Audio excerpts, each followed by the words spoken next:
Bien. Mieux.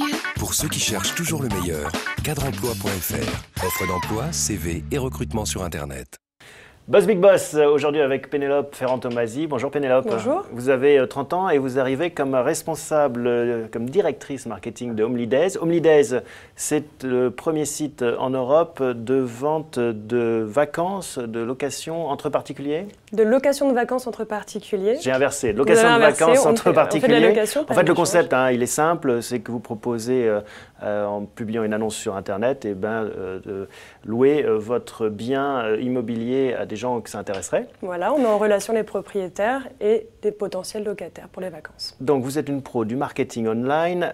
Vous avez commencé vos études à l'ESCP et vous m'avez confié, ça ne m'a servi à rien, puisque le marketing online, ça ne s'enseignait pas. Alors, ça m'a servi quand même beaucoup, mais j'étais plus destinée à faire de la grande conso. Et je suis arrivée sur Internet tôt et par hasard. Ouais. Et donc, c'est un métier que j'ai dû apprendre sur le tas, les mains dans le cambouis, puisqu'à l'époque, les leviers d'acquisition débutaient, il fallait les apprendre. Donc, c'est du Google, c'est des liens sponsorisés, de l'affiliation. Et c'est stabilisé maintenant, le marketing online, vous diriez, ou ça continue à être mouvant ? C'est tout l'intérêt du online, c'est que c'est tout le temps mouvant et il y a toujours de nouvelles idées, de nouveaux leviers. Alors, vous commencez chez Mattelsom. Mattelsom, c'est la vente à distance de matelas. Pas beaucoup de moyens, une start-up, mais très ingénieuse, qui a connu un beau succès depuis. Vous avez appris beaucoup là-bas, j'imagine. Oui, c'était une start-up qui était très innovante, très en avance et qui m'a permis d'essayer tous les leviers existants, ce qui était rare à l'époque. Donc, c'était du test and learn tout le temps. Et puis, avec un petit budget, il fallait faire un petit peu de système D. Et c'est aussi comme ça qu'on apprend les mains dans le cambouis. Bien sûr. Vous passez après chez Surcouf. Alors, Surcouf, c'est une enseigne plus connue, électronique grand public. Et vous conduisez justement la stratégie de développement sur le web. C'est une enseigne plus mortard, comme on dit. Qu'est-ce que vous avez appris chez Surcouf de ce passage, avec plus de moyens, j'imagine ? Plus de moyens, plus d'équipes, une notoriété plus importante en France et donc une logique de click et mortar, comme vous le citiez.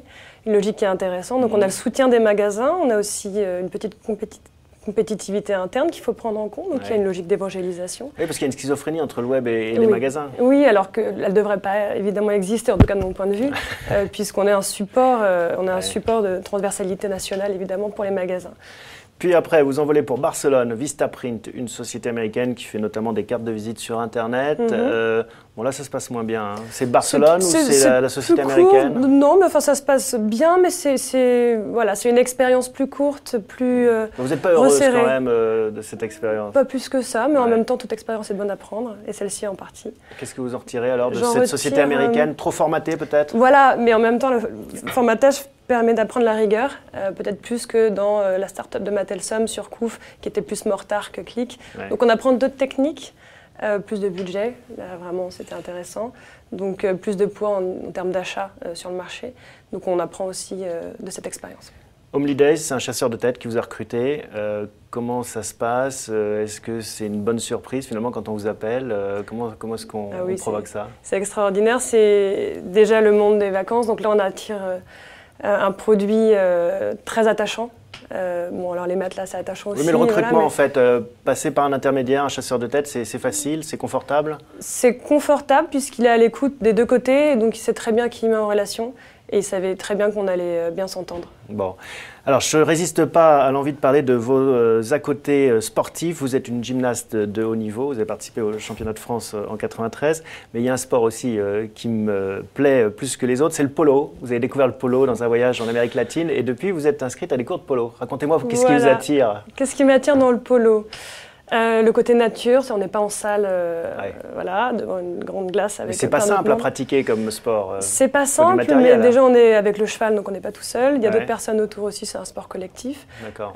Dépassement de soi aussi, c'est challengeant et puis c'est nouveau. Je trouve que c'est. Donc vous accrochez à ce sport, vous dites j'ai envie de poursuivre. Ah oui, mon objectif de cette année, c'est de faire un match. Super. Et un dernier mot sur le théâtre. Vous faites partie de cours d'improvisation. Vous avez une pièce, d'ailleurs, vous jouez, vous produisez sur scène. Oui, alors c'est pas une pièce parce que c'est de l'improvisation. Mais justement, tout est à construire et c'est le public qui choisit les thématiques. Et ça, ce côté mise en avant sur une scène, enfin, adrénaline, improvisation, parce que c'est pas le théâtre le plus simple, l'improvisation, qu'est-ce qui vous plaît? Déjà, je vous dirais ça après dimanche, parce que c'est la première fois qu'on est face à un public. Pour l'instant, c'était plutôt entre nous. Ce qui est intéressant, c'est le côté écoute des autres, le côté prise de parole en public. Ça vous sert dans votre job? Je pense vraiment en termes de management, de communication, je pense que c'est intéressant. Merci Pénélope, on voit que vous savez improviser. Merci Thomas. Vous adaptez à des situations comme celle d'un plateau. Merci et Merci. bon vent.